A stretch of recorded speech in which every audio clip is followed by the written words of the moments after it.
The stage lights weren't always unfamiliar to her. There was a time when they felt like home. Lena stood alone in the empty theater. Years ago, much younger. Her voice echoing through the space, her father sitting in the front row. Always the same seat, always watching, always smiling. "You don't sing to impress," he told her once. "You sing to be understood." She never forgot that, even when everything else disappeared.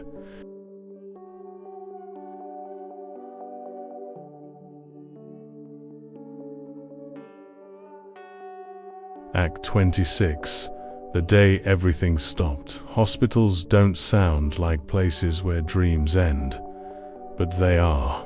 The machines, the silence, the waiting.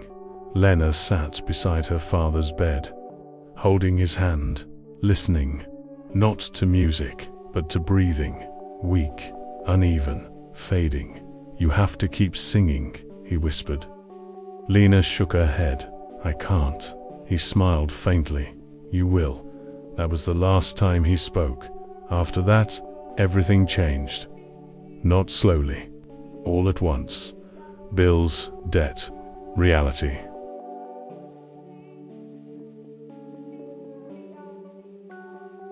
Music didn't matter anymore.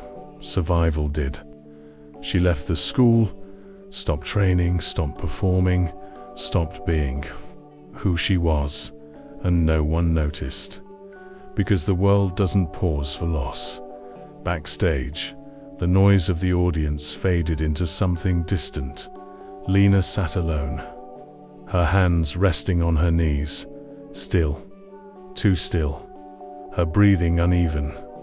The doubt returned, stronger than before. "What if I can't do it?" she whispered. Not to anyone, just to herself.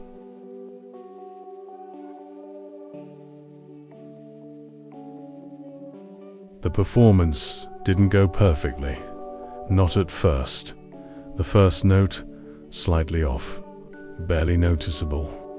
But to her, it was everything. Her eyes opened instantly. Panic. Small, but real. The second note, better, but not perfect. And in that moment, the past returned. The fear, the pressure, the loss. Everything she had been holding back.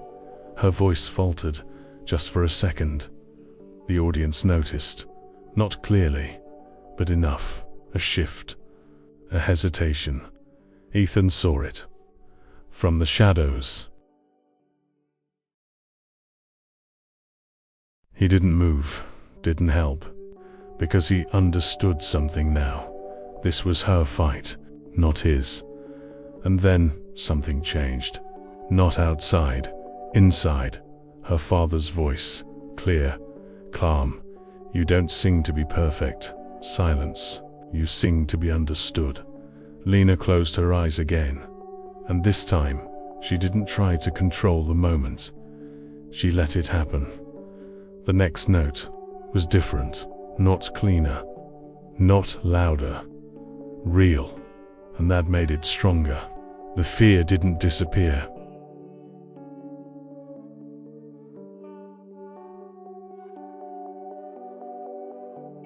But it stopped controlling her. The doubt didn't vanish, but it stopped defining her, and slowly her voice returned. Not the same as before.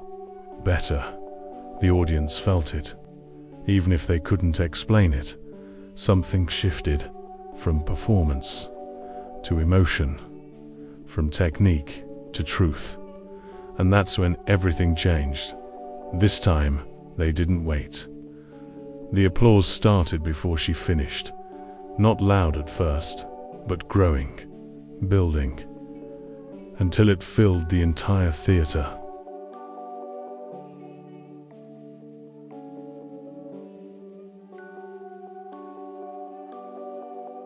Lena stood still, not smiling, not celebrating, just breathing, because she knew this wasn't about winning. It was about not giving up. Later that night, The theater was empty again, just like before. Lena stood on the stage, alone. Ethan approached slowly. "You almost stopped," he said. Lena nodded. "I know." Silence. "But you didn't," he added. Lena looked at him. "No." Ethan looked around the empty theater, then back at her. "You don't need me anymore," he said.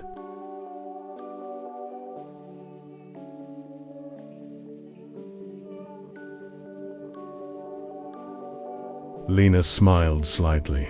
"I never did." Silence. Not uncomfortable, just real. Then she added, "But you helped." Ethan nodded, and for the first time he didn't feel like someone powerful. He felt like someone who had finally understood something simple. Some people don't need to be saved. They just need a chance to be seen.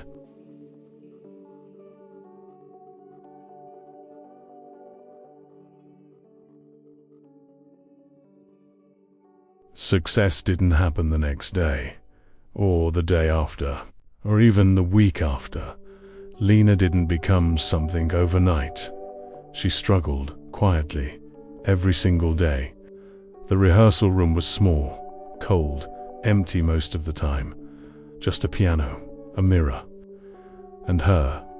She stood in front of it, watching herself. Not as a performer, but as someone trying to remember who she used to be. Again, the instructor said. Lena nodded and started. Her voice wasn't stable. Not yet. Some days it worked.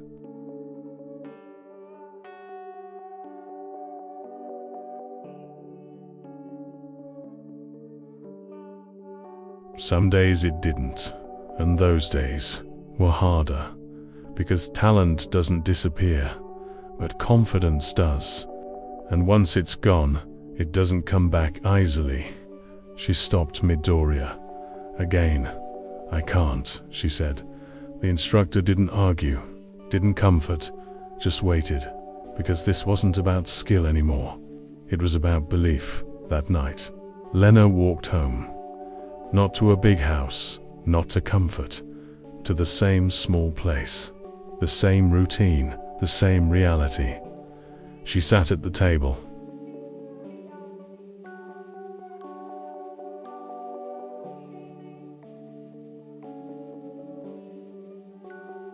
Bills in front of her. Still there, still real. Opportunity hadn't erased her life. It just added pressure to it. She didn't go to rehearsal the next day, or the next. She stayed home, quiet, still, thinking. Maybe this wasn't her world anymore. Maybe she had missed her chance. Maybe that moment in the restaurant was all she had.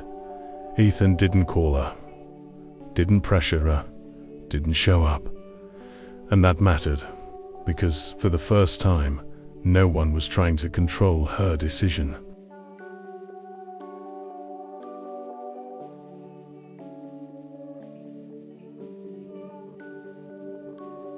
This one was hers. 3 days later, she walked back into the rehearsal room. No announcement, no explanation. She just stood there and said, "Again." The instructor nodded and started the piano. This time her voice wasn't perfect, but it was steady, not because she wasn't afraid, because she accepted the fear, and that changed everything. Progress didn't come in big moments, it came in small ones. A note held longer, a breath more controlled, a mistake not repeated.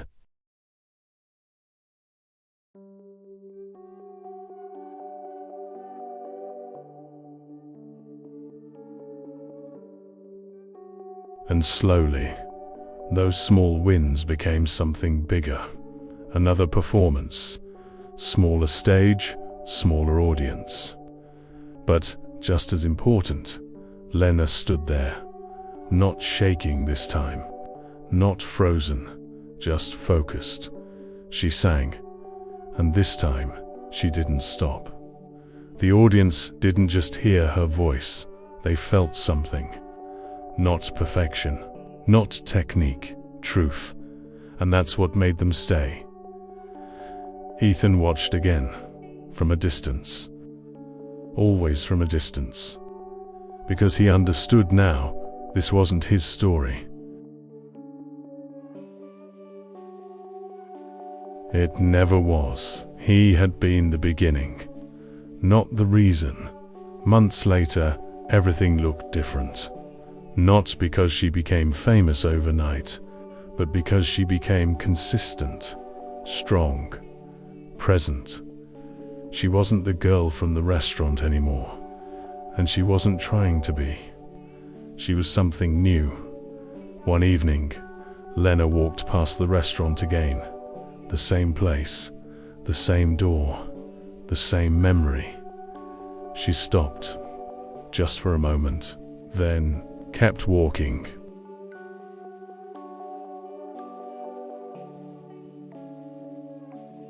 Because she didn't belong there anymore.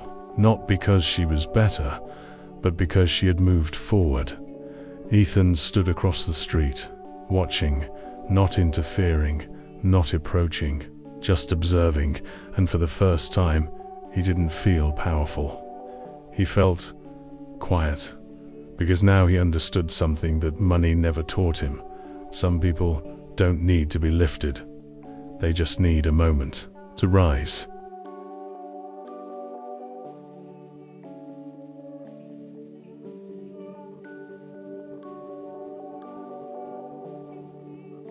He wasn't supposed to be there. Not in that part of the city, not on that street, and definitely not in front of that house. Ethan Cole stepped out of his car slowly. The driver looked confused. "Sir, are you sure this is the address?" Ethan didn't answer. He just stared at the house. If you could even call it that. The paint was peeling. The roof looked unstable. The windows barely intact. "This can't be right," he said quietly. But it was.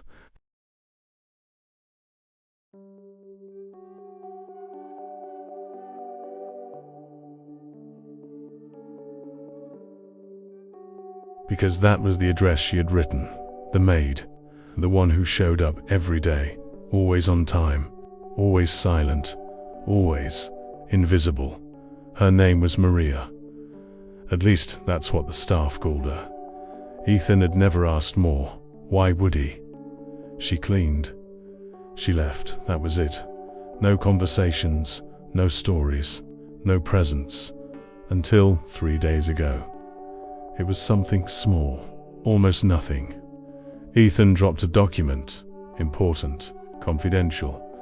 Before he could reach it, Maria picked it up.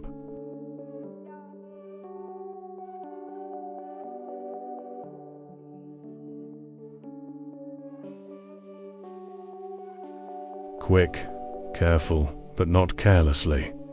She didn't just hand it back, she adjusted it, straightened the pages, aligned them perfectly, the kind of detail only someone trained would notice. Ethan looked at her, really looked, for the first time. "You read this?" he asked. Maria shook her head immediately. "No, sir." But something in her voice didn't match the answer. That night, Ethan couldn't stop thinking about it. Not the document, her, the way she moved, the way she handled it.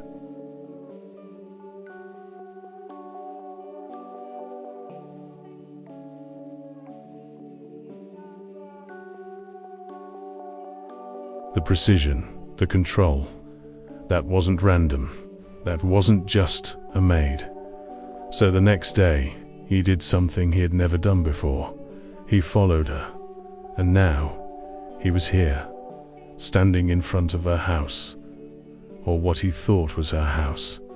"This doesn't make sense," he muttered, because nothing about it matched. Not her posture, not her behavior, not the quiet confidence she carried. People from this place didn't move like that, didn't act like that.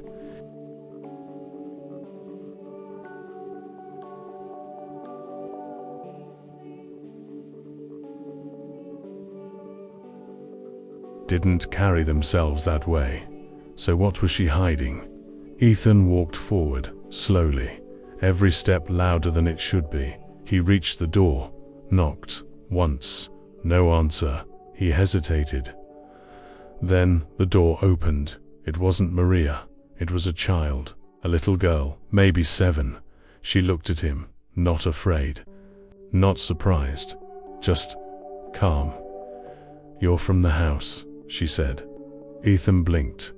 "You know me?" The girl nodded. "Maria works for you." Silence.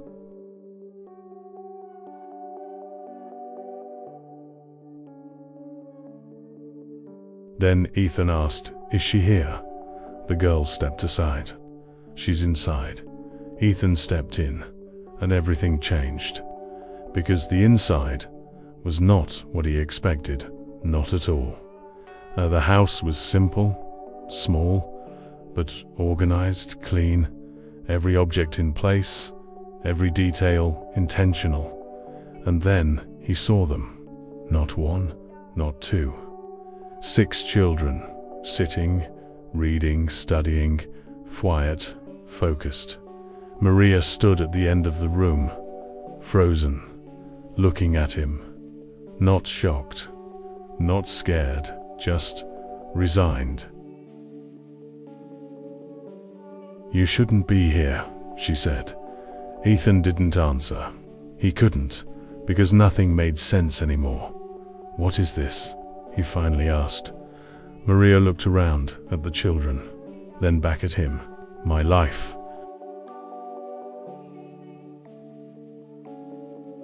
No one spoke, not the children, not Maria, not Ethan. The only sound was the soft turning of pages.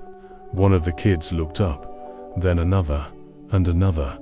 They weren't curious. They were used to strangers coming and going.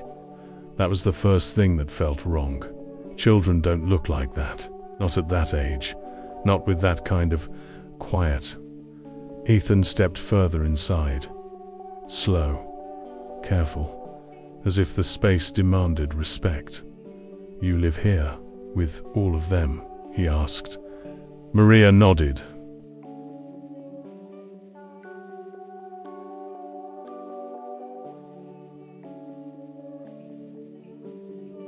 "Yes." Silence.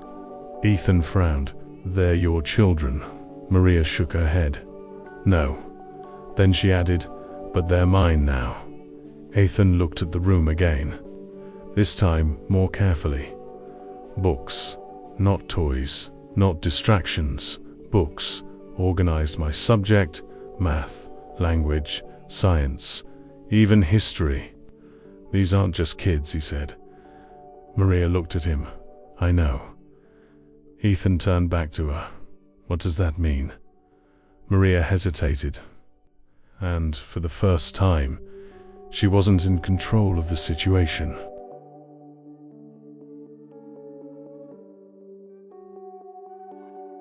"They were abandoned," she said. The words were simple, but heavy. No parents, no support, no one looking for them. Silence. "So you took them in?" Ethan asked. Maria nodded. "Yes." Ethan's voice dropped. "All of them?" "Yes." Ethan looked at the books again, then at the children, then back at Maria. "You're teaching them," he said. Maria didn't answer. Ethan stepped closer. "No." He shook his head slowly. "You're training them." Maria's eyes met his.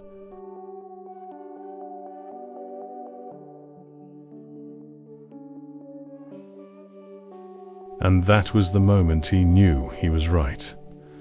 "I used to teach," Maria said quietly. Ethan waited. "Not like this." Silence. "Where?" Maria didn't answer immediately. Then she said, "At a place people like you know very well." Ethan frowned. "Where?" Maria looked at him. "A private academy." The word hit hard, because Ethan knew exactly what that meant. "That's not just any school," Ethan said. Maria nodded. "I know. Then why are you here?" Silence.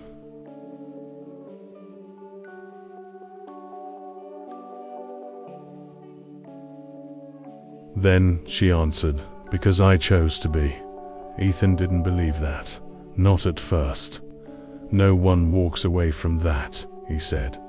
Maria looked at the children, then back at him. "I did." "Why?" Maria's voice stayed calm. "'Cause I realized something."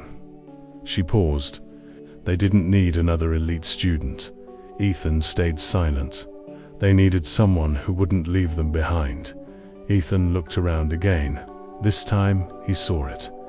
Not just the structure, not just the effort, the cost.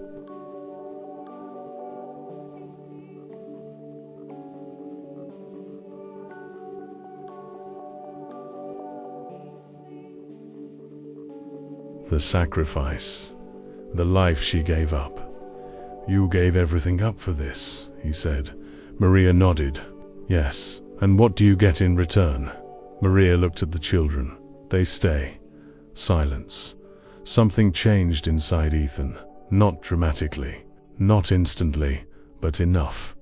Because for the first time he was standing in a place where money didn't define value, where status didn't matter, where impact was real. "You need help," Ethan said. Maria shook her head.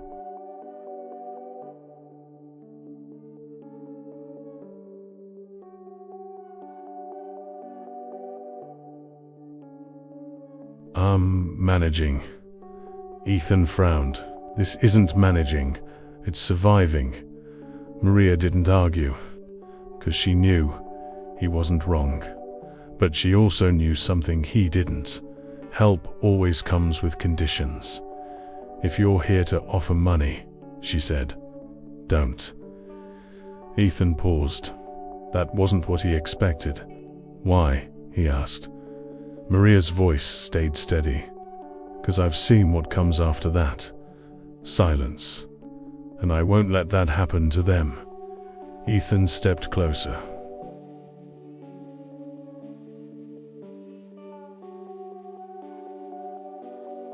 "This isn't control." Maria met his gaze. "It always starts that way." Silence. Then she added, "They don't need saving. They need consistency." Ethan didn't respond immediately, because this wasn't a negotiation. This wasn't business. This was something he didn't control. And for the first time, he wasn't sure what the right move was.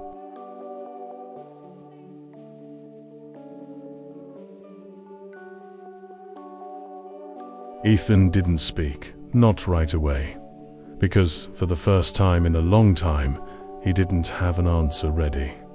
No strategy, no deal, no solution he could impose. Just a situation he didn't control, and that unsettled him. "In my world," he said slowly, "problems have solutions." Maria didn't react. She just watched him. "Money solves things," he continued. "Structure solves things. Systems solve things." Silence.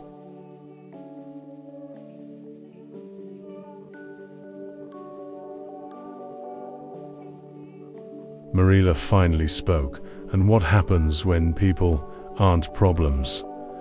That question stayed in the air, heavy, uncomfortable, real. Ethan looked at the children again, at the way they sat, focused, safe, present. Something rare, something money couldn't create instantly. "You built this," he said. Maria nodded. "Yes." Ethan's voice lowered. "And you think I'll destroy it?" Maria didn't answer, because she didn't need to. Ethan took a step back, then another. Maria frowned slightly.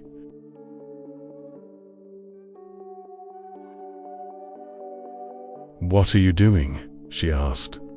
Ethan reached into his pocket, pulled out his phone, looked at it, paused, then he turned it off, completely, and placed it on the table. No calls, no assistance, no control.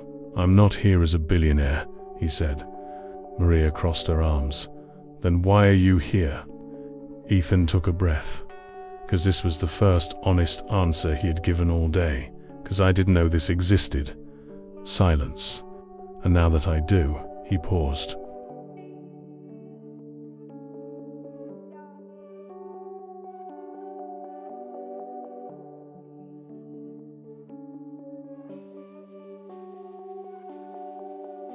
I can't ignore it. I'm not offering money, he said. Maria watched him carefully. I'm offering time. That made her hesitate. For the first time. What does that mean? She asked. Ethan looked around. At this, at them, at what you built, then back at her. I help on your terms.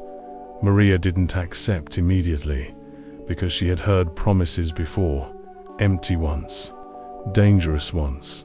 What kind of help? She asked. Ethan didn't rush.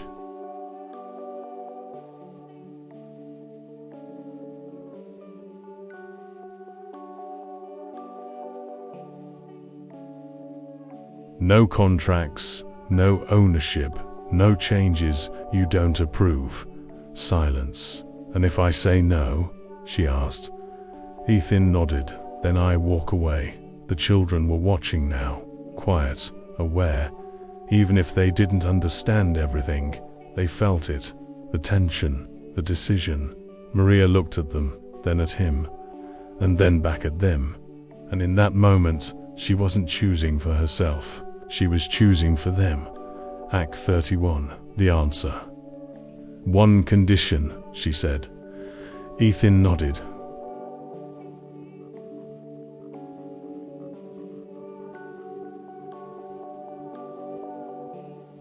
Name it. Maria's voice stayed steady.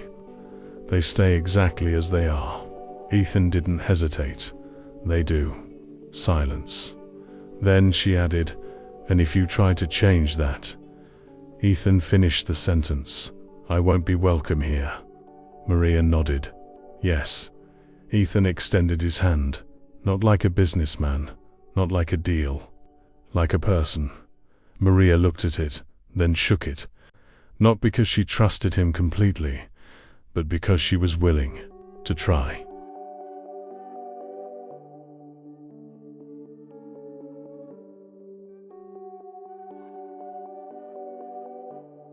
Weeks later, things didn't change dramatically, and that was the point. The house stayed the same. The routine stayed the same. The children stayed the same. But slowly, small things improved. Better materials, more books, more structure. Not imposed, allowed. Ethan didn't lead. He listened. He didn't decide. He supported. And that was new. Not just for Maria. For him. One afternoon, Ethan stood outside the house again. Not as a visitor. Not as an outsider. Just present.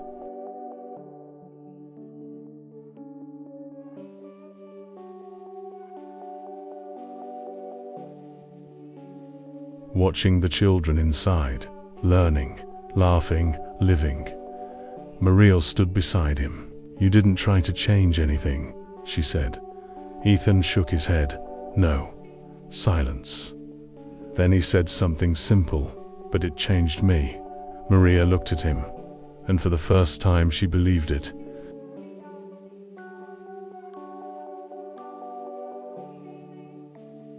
The house was still the same. At least, on the outside, the same walls, the same narrow street, the same quiet presence. But inside, everything felt different, not bigger, not richer, better. The children were still there, at the same table, with the same focus. But now, they asked more questions, spoke more, laughed more. And that changed everything. Ethan sat at the edge of the room, watching, not leading. Not directing, just observing. A boy raised his hand.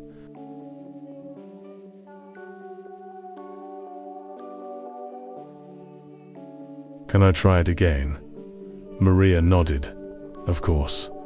The boy stood, walked to the board, made a mistake, paused, looked back, and instead of fear there was confidence. "Try again," Maria said, and he did. Ethan noticed something small, but powerful. No one was afraid to fail, and that was something he had never seen before. Later that day, Ethan stood outside with Maria. There was something he had been thinking about for weeks, something he hadn't asked yet.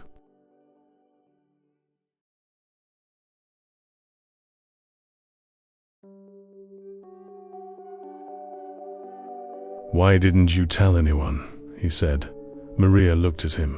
"What do you mean?" "This place," he said. "What you're doing." Silence. Maria took a moment, then answered, "Because people don't always help." Ethan nodded slowly. "I know," Maria added, "and when they do," she paused, "they usually want something back." Ethan looked at the house again, then said quietly, "I didn't." Maria shook her head. "No." Silence. "But you almost did." Ethan smiled slightly.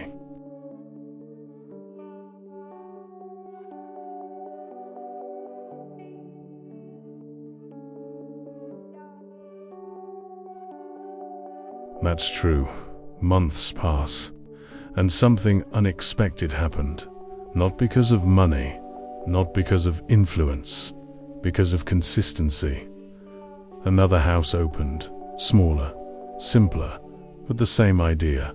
Then another, not fast, not everywhere, just enough.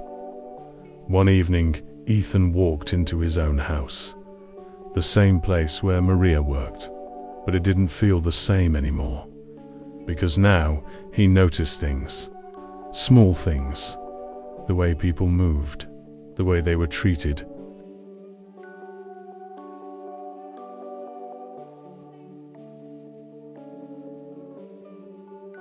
The way they were ignored, and for the first time, he changed something, not loudly, not dramatically, but permanently. Ethan stood in front of the window, looking out at the city, the same power, the same life. But now he saw something he never saw before. People, not roles, not positions, not titles, people. And in the end, it wasn't the house that made him stop. It wasn't the children. It wasn't even Maria. It was the realization that stayed with him.